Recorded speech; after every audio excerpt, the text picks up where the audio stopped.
Olá, eu sou o pastor Adejalan Ramos. Nós vamos comentar acerca da lição de número 8. Nossa luta não é contra a carne e o sangue. Estamos estudando sobre o tema batalha espiritual. E na lição de número 8, nós vamos abordar então especificamente nossa luta não é contra a carne e o sangue, baseado em Efésios 6, 10 a 12. Inicialmente é interessante que o professor de escola dominical ele comente acerca de uma visão geral da Epístola aos Efésios. O tema da lição está baseado lá em Efésios 6, a partir do versículo 10. Então, é importante que o professor faça um rápido comentário, como fizemos em lições anteriores, acerca de uma visão geral da Epístola aos Efésios. A Epístola aos Efésios ela foi escrita pelo apóstolo Paulo e é chamada por muitos, um dos escritos mais importantes do apóstolo Paulo. A Epístola aos Efésios foi escrita mais ou menos no ano 62 depois de Cristo. Ela foi escrita pelo apóstolo Paulo. O tema é Cristo e a sua igreja. A Epístola aos Efésios ela ocupa um lugar de destaque nos escritos do apóstolo Paulo do Novo Testamento. Uma das características importantes da Epístola aos Efésios é que ela não foi escrita no árduo trabalho da bigorna da controvérsia doutrinária. Ou seja, quando Paulo escreveu a Epístola aos Efésios, ele não escreveu aquela epístola dentro de uma grande controvérsia doutrinária ou também de problemas pastorais que estivessem acontecendo naquela igreja. Na realidade, Paulo escreveu então a Epístola aos Efésios para deixar transbordar uma rica revelação divina, uma revelação de Deus, uma revelação que Deus tinha transmitido para o apóstolo Paulo. Então isso é produto, inclusive, da vida de oração que o apóstolo Paulo ele tinha e da comunhão que ele tinha com Deus. Quando Paulo escreveu a Epístola aos Efésios, ele estava prisioneiro em Roma. Por duas vezes na Epístola, capítulo 3, versículo 1, capítulo 4, versículo 1, e também lá no capítulo 6, versículo 20, Paulo dá a entender que ele estava preso. Portanto, ele estava preso em Roma. A Epístola aos Efésios ela tem sido considerada por muitos como uma epístola de grandes revelações que o apóstolo Paulo traz. É uma das joias, vamos dizer assim, dos escritos do apóstolo Paulo. Alguns chegam a dizer que é a coroa dos escritos de Paulo. A Epístola aos Efésios ela traz revelações profundas acerca do Evangelho. O apóstolo Paulo ele sobe os picos mais elevados da doutrina cristã. Inclusive, ele já começa a epístola de uma forma muito interessante. O apóstolo Paulo ele já começa a epístola trazendo uma doxologia. E essa doxologia ela produz inclusive uma certa êxtase nos leitores. O apóstolo Paulo ele aborda questões relacionadas à soteriologia e também à eclesiologia, ou seja, assuntos relacionados tanto à salvação quanto a assuntos relacionados à igreja. É uma visão muito profunda que o apóstolo Paulo traz na epístola aos Efésios. Nós podemos afirmar que nessa epístola, Paulo ele traz uma visão geral acerca da doutrina cristã. Interessante que o professor lembre, professor de escola dominical, que a Epístola aos Efésios pode ser dividida em duas partes. A primeira parte vai do capítulo 1 ao capítulo 3, que é a parte teórica. A segunda parte vai do capítulo 4 ao capítulo 6, que é a parte prática. Nessa parte teórica, vamos dizer assim, ou doutrinária ou teológica, o apóstolo Paulo ele aborda questões relacionadas à soteriologia. Ele começa abordando sobre a redenção do crente, e ele fala da preeminência de Cristo nesta redenção, ele fala sobre o papel que a Trindade exerceu nesta redenção. Nós podemos ver que Paulo começa os seus escritos aqui em Efésios com um hino de louvor às três pessoas da Santíssima Trindade, o Pai, o Filho e o Espírito Santo. Depois nós podemos dizer que com mão de mestre, o apóstolo ele pintou um quadro da igreja como um templo de Deus, construído sobre o fundamento, que é Cristo Jesus. As grandes doutrinas da fé cristã, elas foram mencionadas nessa carta belíssima. A maturidade cristã do apóstolo Paulo, nós podemos ver que ele deixa transparecer aqui nessa epístola. Em cada linha, a maturidade do velho apóstolo Paulo é transmitida-nos aqui. Não foram feitas referências pessoais nem saudações a famílias locais ou colaboradores. Se a carta então fosse destinada apenas aos Efésios, certamente ele teria enviado cumprimento a muitas pessoas. É uma das marcas então da epístola aos Efésios que ela não traz referências pessoais. Por isso alguns acham que ela circulou em algumas igrejas da região. Ela não fora destinada apenas aos Efésios, mas circulou às regiões. Especificamente ela é destinada aos Efésios, mas houve uma ampla circulação. E isso é comprovado certamente pelo fato de Paulo não trazer referências pessoais durante a epístola. Nós podemos observar o apóstolo Paulo, então, do capítulo 1 ao capítulo 3, trazendo grandes verdades acerca da fé cristã. Ele fala do papel das três pessoas da Trindade na redenção e depois ele fala no capítulo 2 sobre os resultados da redenção em Cristo. A redenção em Cristo nos liberta do pecado e da morte para uma nova vida em Cristo, reconcilia aquelas pessoas que estão sendo salvos, une-nos a Cristo e formam uma só família. Isso está no capítulo 2, a partir do versículo 16. E também no capítulo 3 ele mostra que essa redenção em Cristo, ela é resultado e ela é produto e ela revela a sabedoria de Deus através da igreja. Logo depois disso, capítulo 3, versículo 14 ao versículo 21, Paulo ele faz uma oração, depois que ele reflete, que ele discorre acerca deste plano de Deus, plano redentor de Deus, através das pessoas da Trindade, o resultado disso na vida das pessoas, ele prorrompe em uma oração, em uma gratidão a Deus, né? Logo depois, a partir do capítulo 4, o apóstolo Paulo ele traz algumas questões práticas. Nós podemos observar isso. Do capítulo 3 para o capítulo 4, Paulo faz uma transição, e essa transição ela é rápida. Paulo ele desce dos altos picos para os vales profundos da vida comum. Isso é algo interessante nos escritos de Paulo. Paulo não desassociava as questões doutrinárias das questões práticas. Ele era capaz de sair das verdades divinas teológicas para as questões práticas e aplicá-las no dia a dia. É isso que Paulo faz a partir então do capítulo 4. No capítulo 4 ele aborda sobre a vida do crente, sobre a nova vida do crente. Ele fala sobre a harmonia do propósito de Deus para a igreja. Capítulo 4, a partir do versículo 17, ele fala sobre uma vida de pureza, que o cristão deve viver uma vida de pureza. Capítulo 5, a partir do versículo 8, ele fala que devemos viver como filhos da luz. Capítulo 5, versículo 15 a 21, ele nos mostra que devemos ser cautelosos e traz a recomendação muito conhecida: enchei-vos do Espírito. Devemos ser cautelosos e também ser cheios do Espírito. Logo em seguida, a partir do capítulo 5, versículo 22, Paulo fala sobre o relacionamento familiar do crente. Ele fala sobre esposas e maridos, sobre filhos e pais, sobre servos e senhores. Isso no capítulo 20. É quando então o apóstolo Paulo chega ao capítulo 6. E aí no capítulo 6 ele fala sobre a armadura espiritual do crente. Capítulo 6, versículo 10 até o versículo 20. Ou seja, quando Paulo escreve então o capítulo 6, o finalzinho da epístola, ele traz algumas recomendações acerca da armadura, da luta espiritual que nós estamos envolvidos. É nesse momento então que nós entramos no assunto da lição. Então que o professor faça um comentário, uma visão geral da epístola aos Efésios até chegar no capítulo 6. Isso é importante porque o capítulo 6 ele está inserido dentro de um contexto.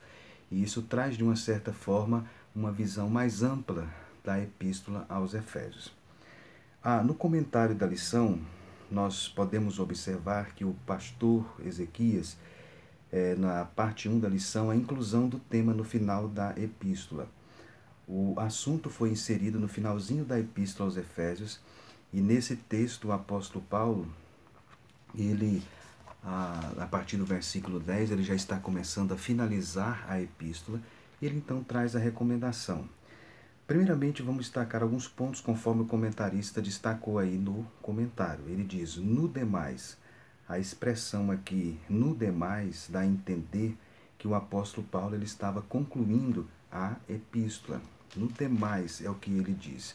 ele está já no desfecho, então, da epístola, e ele está, então, trazendo as recomendações finais. É como se Paulo abordasse várias questões que, como nós enumeramos. Ele falou da salvação em Cristo, ele falou do papel da Trindade, ele falou sobre os efeitos desta redenção na vida do cristão, ele falou sobre as questões práticas da vida cristã, o relacionamento familiar, a vida de santidade, ser cheio do Espírito. Ele aborda várias questões da vida cristã.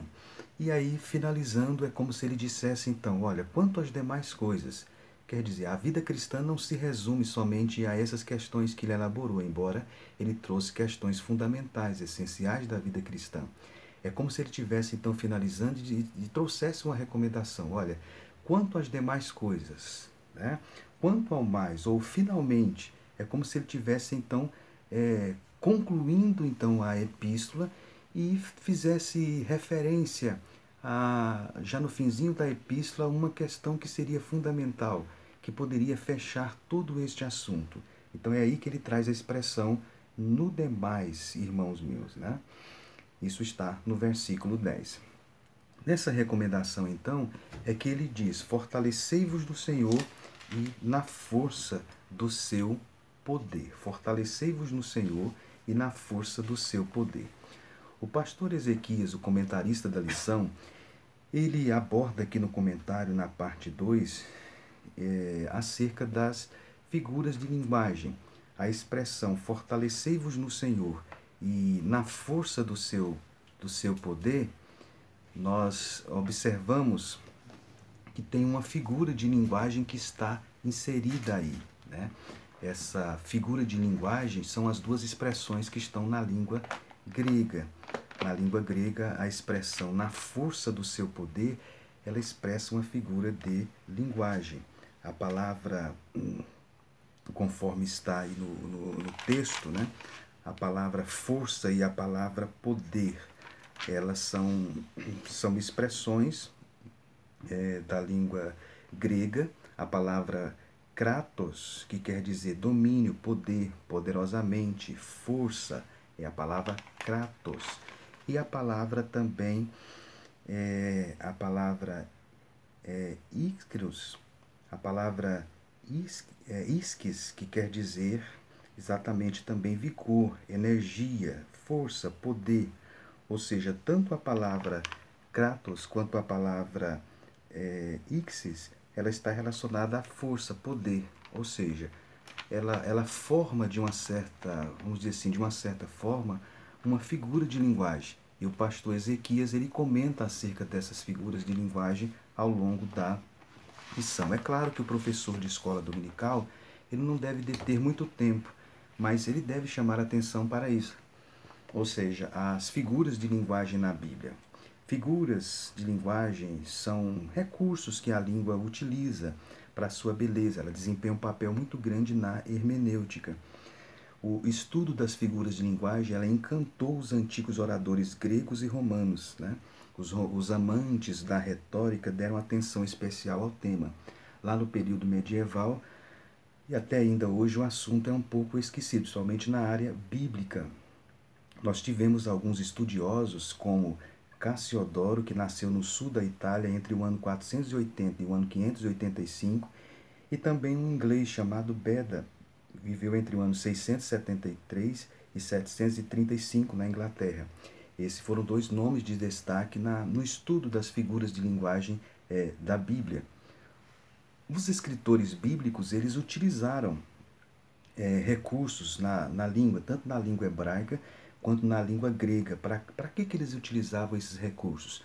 Esses recursos das figuras de linguagem, eles eram utilizados para acrescentar força, vida, ênfase, intensidade do sentimento espiritual ou moral à mensagem que eles estavam escrevendo. Então, tanto os escritores do Antigo Testamento quanto os escritores do Novo Testamento, eles fizeram usos das figuras de linguagem. As nossas gramáticas escolares, elas apontam ou elas apresentam as figuras em 3 grupos principais: as figuras de palavras, que são chamadas também de tropos, as figuras de construção ou de sintaxe e as figuras de pensamento. São os 3 grupos de figuras de linguagem que nós temos segundo a gramática. No caso aqui, o comentarista da lição, ele aborda especificamente nesse primeiro momento sobre a figura de linguagem chamada pleonasmo, né? A figura de linguagem chamada pleonasmo, ela faz parte das figuras de sintaxe. Sintaxe é um ramo da gramática que trata sobre as questões das relações ou interdependência, relações, independência ou interdependência da ordem das palavras nas frases, né? Esse ramo da gramática que estuda como as frases, as palavras, elas se relacionam, elas são dependentes e interdependentes, é o que nós chamamos então de sintaxe. Porém, em alguns momentos, alguns aspectos lógicos e gerais não são exclusivos. Ocasionalmente, existem outros fatores que podem influir, né? Em função deles, a concordância, a regência ou a colocação. Em alguns momentos, essa ordem ela pode ser alterada. Quando esta ordem das palavras, das frases e das relações que ela estabelece uma com as outras, dependência ou interdependência, quando há uma alteração em tudo isso, é o que nós chamamos então de figuras de sintaxe. Dentre as principais figuras de sintaxe, nós podemos citar a silepse, a elipse, o pleonasmo, a anáfora, a epístrofe, polissíndeto, anacoluto, anástrofe e hipérbato. São as principais chamadas figuras de sintaxe que nós temos numerados pela gramática. No caso, o pastor Ezequias, ele chama a atenção aqui que essa expressão força do seu poder é um pleonasmo. Na língua grega é um pleonasmo, porque a palavra força e a palavra poder, ela quer dizer praticamente a mesma coisa. Então, é como se dissesse, na força da sua força, né? Que foi traduzido por força do seu poder. Mas a palavra força e a palavra poder na língua grega, elas são termos que quer dizer praticamente a mesma coisa, né?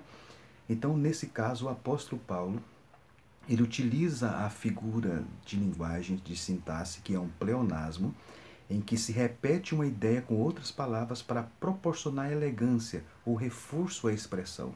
O objetivo, então, era trazer reforço, elegância, para dar expressividade. Então, ele chama atenção para essa figura de linguagem, o pleonasmo. Logo em seguida, o pastor Ezequias chama atenção também para outra figura de linguagem, que é a anáfora. A anáfora é uma figura de linguagem que consiste na repetição de uma mesma palavra no começo de frases sucessivas com o propósito de enfatizar a afirmação. Aqui no texto, quando diz, não temos que lutar contra a carne e sangue, mas sim contra os principados, contra potestades, contra os príncipes das trevas deste século, contra as hostes espirituais da maldade dos lugares celestiais, que está no versículo 12, nós temos uma anáfora. Você pode observar que a anáfora, nesse caso, que é a preposição grega pros, que é traduzido por contra, ela é repetida várias vezes aqui no texto, né? O texto diz contra a carne, contra os principados, contra as potestades, contra os príncipes das trevas deste século, contra as hostes espirituais da maldade. Durante várias vezes o apóstolo repetiu a expressão pros, que quer dizer contra. Foi usada pelo menos 5 vezes.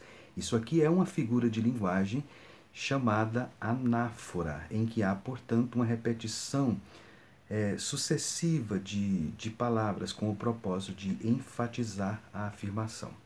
Então, o professor pode trazer esse elemento aí importante, embora não deve deter muito tempo, mas apenas para mostrar a beleza literária da Bíblia.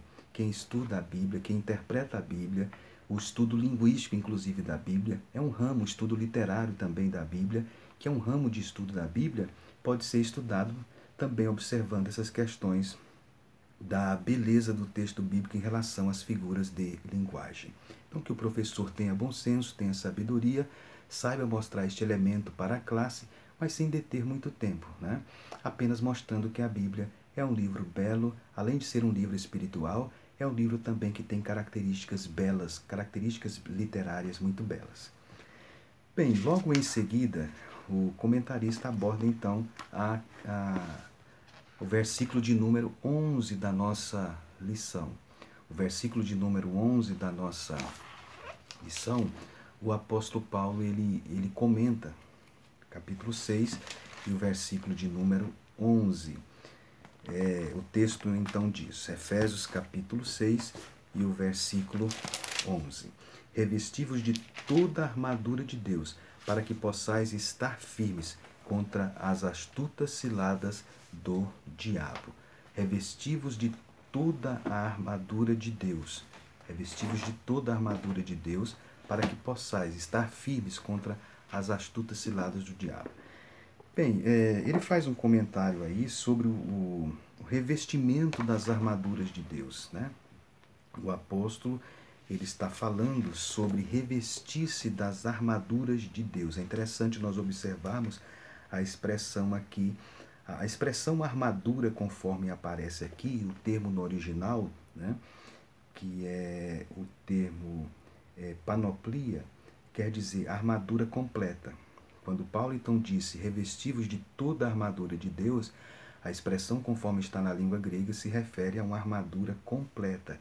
E inclui, por exemplo, todas as coisas como o escudo, a espada, a lança, o elmo, a couraça, ou seja, toda a armadura romana, né? Então a armadura de um soldado, inclusive, ela demonstrava também o esplendor, por isso que algumas versões elas traduzem como a esplêndida armadura de Deus. Naqueles tempos do século I, a armadura de um soldado romano revelava também todo o esplendor, né? Era uma espécie de amostra de esplendor. Então, quando o apóstolo está dizendo revestivos de toda a armadura de Deus, ele está se referindo à armadura completa, não apenas uma parte da armadura. Outra coisa que nós chamamos a atenção é a expressão armadura de Deus. Na língua grega nós temos o termo tonteon, ou seja, quando ele diz aí a armadura de Deus, a expressão de Deus aí está relacionado à fonte, à origem. Quer dizer que a armadura não é nossa, mas a armadura ela procede de Deus, ou seja, a expressão armadura de Deus, a expressão de Deus está relacionado ao fato de que a armadura ela vem de Deus, né? Ela provém de Deus. É o sentido, então, do termo aí. O termo está relacionado à origem, a armadura que é providenciada por Deus. Portanto, o apóstolo não está falando da armadura nossa, mas ele está falando da armadura que vem de Deus. Bem, o texto então diz, revestivos de toda a armadura de Deus para que possais estar firmes contra as astutas ciladas do diabo. Né? O pastor Ezequias, ele chama atenção para a expressão as astutas ciladas do diabo. É interessante nós observarmos aqui a expressão astutas ciladas do diabo. A expressão astutas ciladas do diabo, conforme aparece aqui, é o termo grego metodeia, ou metodoia, né? O termo está relacionado a tramas, ardis, maquinações. A palavra, conforme aparece aqui no texto, né?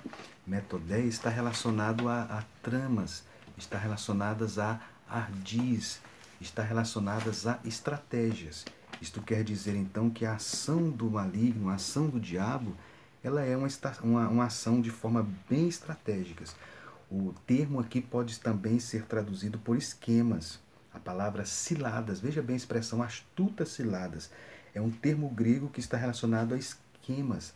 A ideia do termo aqui, astutas ciladas, é inteligência, método astucioso, destreza, engano. Isto quer dizer então que Satanás ele é ardiloso.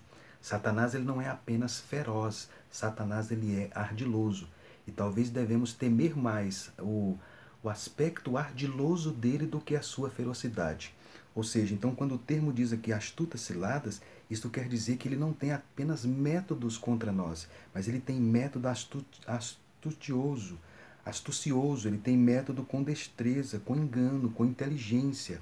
Ele arquiteta, ele planeja, ele constrói esquemas para nos destruir. Essas armadilhas de Satanás são, na realidade, propagadas por meio do sistema do mundo ímpio sobre o qual ele governa. Ele governa este mundo ímpio, esse sistema que está completamente dominado por ele, e ele se vale, então, desse sistema ímpio para propagar esses métodos. Esses métodos, então, são executados pela sua legião de demônios. ciladas aqui inclui tanto o pecado de uma forma geral, abrange todo o pecado de uma forma geral, abrange também a prática imoral, a falsa teologia, a falsa religião e também a atração mundana. Então veja que o texto então nos diz astutas ciladas do diabo. Portanto, ele tem métodos, né? Ele tem astutas ciladas para nos destruir. Depois o apóstolo Paulo ele fala sobre a expressão, está no versículo seguinte, ele diz assim, porque não temos que lutar contra carne e sangue, mas sim contra os principados, contra as potestades, contra os príncipes das trevas deste século, contra as hostes espirituais da maldade nos lugares celestiais. Quando ele diz carne e sangue, o comentarista faz um comentário sobre a expressão carne e sangue. A expressão carne e sangue, a expressão carne na Bíblia aparece em vários sentidos. O comentarista mostra que a expressão carne e sangue junto, de forma combinada, aparece apenas 3 vezes no Novo Testamento. Está aí, Mateus 16, 17, 1 Coríntios 15, 50 e esse texto de Efésios 6, 12. Nesse caso, a combinação diz respeito a uma pessoa, ao ser humano. Então, a expressão carne e sangue, nesse caso específico aqui, que aparece de forma combinada, ela se refere ao ser humano. É uma expressão, portanto, metafórica para se referir ao ser humano. Então, quando o texto diz que não temos que lutar contra a carne e o sangue, está querendo dizer que nós não temos que lutar contra pessoas de carne e sangue, ou seja, contra seres humanos. É nesse momento que o apóstolo, então, mostra qual é a nossa luta. A nossa luta, então, é contra principados e potestades. Inclusive, se faz um comentário aí. A nossa luta é contra principados e potestades. É o que o texto diz. O comentarista ele faz um comentário acerca da expressão principados e potestades, mostrando na língua grega. A expressão principados, arcai, na língua grega, quer dizer primazia no poder, né? A expressão potestade, exousia, e quer dizer liberdade para agir, né? Então, o apóstolo Paulo está falando sobre termos relacionados a seres espirituais que agem, né, em nosso mundo espiritual e também em nossa esfera terrestre. E ele fala também ainda no versículo 12 sobre os dominadores deste mundo tenebroso. A nossa versão corrigida fala sobre os príncipes das trevas deste século contra as hostes espirituais da maldade. O termo, então, está relacionado aos dominadores deste mundo, governadores deste mundo, né? Há alguns momentos o termo aparece relacionado a Beuzebu como príncipe, inclusive, dos demônios. Então, aqui o termo, como diz também, dominadores deste mundo, ou o termo também príncipes deste século, como aparece na versão corrigida, o termo então está relacionado a senhor do mundo. Na língua grega é o termo cosmocrator. Cosmos é mundo e krator, ou kratel, quer dizer dominar, né? Então ele está se referindo ao senhor do mundo, ao dominador do mundo. O mundo aqui no sistema, no sentido de sistema ímpio, de sistema corrompido. E Paulo também diz logo em seguida que a nossa luta então é contra esses seres espirituais, e ele diz nos lugares celestiais. O comentarista ele faz um comentário sobre a expressão lugares celestiais.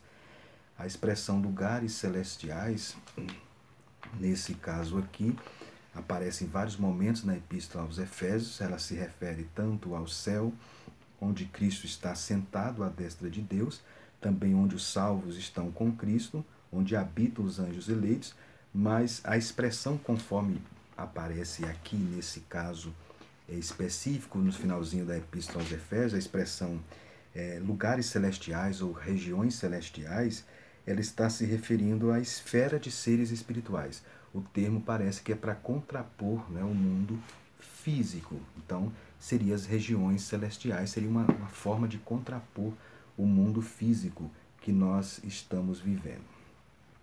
Bem, então, a nossa lição ela abrange, né, até o versículo de número 12. Portanto, que o professor de escola dominical possa atentar para essas questões que nós acabamos de chamar a atenção e deve também observar que nesta lição não vai especificamente abordar as armaduras. Ele mostra a natureza do conflito que nós estamos envolvidos, ele fala sobre que devemos tomar as armaduras, ele mostra contra quem nós estamos lutando, mas ainda na lição de hoje não vai abordar especificamente as armaduras. Então, que o professor de escola dominical tenha esse bom senso, né? Porque as armaduras vão ser estudadas especificamente na lição da semana que vem. Então, para que o professor não venha repetir e venha ser mais didático, se atenha onde está baseado o texto, que é tão somente até o versículo de número 12. Finalizando, podemos dizer então que existem diferentes classes então de demônios. Eles atuam, eles existem, e eu acho que fica aqui uma lição então muito importante para nós, né? Nós não devemos subestimar o inimigo. Ele é uma pessoa real, ele existe. Existem muitas pessoas que subestimam o inimigo. Tem pessoas que acham que o diabo não existe, desconhecem o seu poder, suas armas, seus agentes, também suas estratégias. Muitos acham que o diabo é apenas uma lenda, um mito. Enfim, existem pessoas que às vezes não reconhecem, né, nem a ferocidade nem a astúcia do diabo. Então não devemos subestimar o inimigo. Ele existe e ele é real, e o apóstolo Paulo mostra a luta que nós estamos envolvidos. Mas, por outro lado, também não devemos superestimar o inimigo. Tem pessoas que falam mais do diabo do que de Deus. Falam tanto do poder, das armas, das estratégias do diabo, que subestima o poder de Deus. Ou seja, nós não podemos então fazer do diabo também protagonista de tudo. Tem pessoas que tudo para ele é o diabo. Por exemplo, se o pneu do carro furou, ele diz que é o diabo. Tudo ele atribui ao diabo. Nós estamos envolvidos em um conflito, mas não devemos também superestimar a atuação do inimigo, né? Nós não podemos transferir para ele as nossas responsabilidades pessoais, de maneira nenhuma. Nós não podemos confundir as ações do diabo com as obras da carne, embora as obras da carne sejam instigadas pelo diabo. Então, são dois pontos que nós devemos então evitar, tanto subestimar o inimigo quanto superestimar o inimigo. Paulo, então, aqui nesse texto, ele mostra o inimigo contra quem nós estamos lutando, ele mostra que ele existe, ele mostra que ele é real, ele mostra como ele age, e ele, nós vamos ver na semana que vem, vai mostrar os equipamentos que nós precisamos utilizar nesta batalha espiritual. Portanto, prezado professor de escola dominical, recordando então o que nós devemos fazer na próxima aula. Primeiramente, faço um comentário acerca de uma visão geral da Epístola aos Efésios, trazendo questões introdutórias da Epístola aos Efésios, o autor, tema, as circunstâncias em que ela foi escrita. Faço uma síntese sobre os principais elementos que são abordados na Epístola aos Efésios, e aí quando chegar no capítulo 6, a partir do versículo 10, com base então na lição, faço um comentário então acerca do texto bíblico, se possível, destacando alguns elementos exegéticos, conforme nós fizemos aqui. Comente acerca das figuras de linguagem da Bíblia, conforme nós abordamos, e depois prossiga no comentário abordando e chamando atenção para algumas expressões nas línguas originais. Nós temos vários recursos hoje que podem ser utilizados, e você vai reforçando então o texto bíblico, os termos no original, porque isso de uma certa forma vai ampliando e aprofundando o nosso conhecimento do assunto, enfatizando também de forma melhor. E finalmente, não esqueça de aplicar a realidade dos seus alunos. Ou seja, de nada adiantará abordar todas essas questões que nós abordamos na lição se não for aplicado para a realidade da vida dos alunos. Muitos alunos, então, não estão conscientes de que eles estão envolvidos em uma luta contra pessoas, contra seres que não são pessoas. Não é contra a carne, não é contra o sangue. Então, destaque também este elemento na prática, que todos nós enfrentamos essa luta espiritual. E aproveite para orar por todos os alunos que estão ali na classe, por aqueles que não estavam conscientes dessa luta e que passaram a estar a partir de então. Que Deus, portanto, o abençoe, cada professor, cada aluno da escola dominical, e que tenhamos uma boa aula no próximo domingo. Que Deus, portanto, abençoe a todos, em nome de Jesus.